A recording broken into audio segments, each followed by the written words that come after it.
Protesters are fine, agitators are not, and that's the message we're getting from the Justice Department right now, where the Attorney General and the FBI Director are teaming up to take action against groups that are using the cover of these protests to do, well, things that have nothing to do with the protests. Hillary Vaughn following it very, very closely from our nation's capital. Hey, Hillary. Hey, Neil. Well, today looks a lot different in front of the White House than it has the past few days. You can see this entire roadway is opened up. There's no longer a human barricade of law enforcement and military blocking protesters from the White House, and the protesters have significantly dwindled down. They're all now on the sidewalk. Before, they were flooding this entire roadway. Cars are freely passing, but there is a focus shift happening right now. The Department of Justice is turning its focus on who has been responsible for the violence, the unrest, and the assault on officers around the country over the past few days.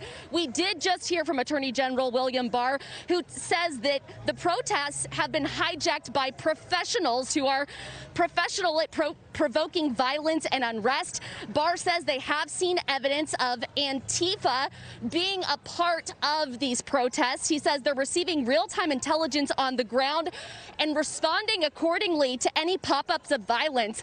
Law enforcement has spotted members of organized groups like Antifa at different protests. One official tells Fox News that the U.S. Attorney's Office is developing several cases looking into these extremist groups.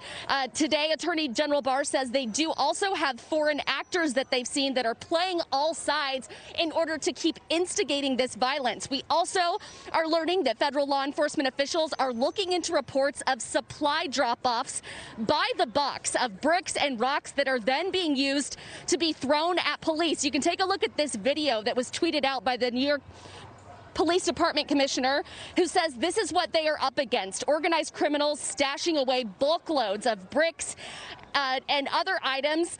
They're looking into who is behind these drop-offs and also who is paying for it. In D.C. alone, Neil, 80 U.S. Park Police and Secret Service have been injured since the weekend. Many of those injuries are for objects that have been thrown at their head, like bricks, rocks, and bottles.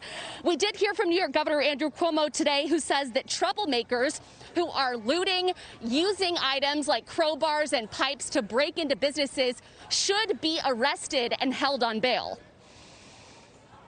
To the New York City district attorneys, you look at these videos, it would be nonsensical if the police were arresting looters and they were then being arrested and returned to the street the next day to loot again.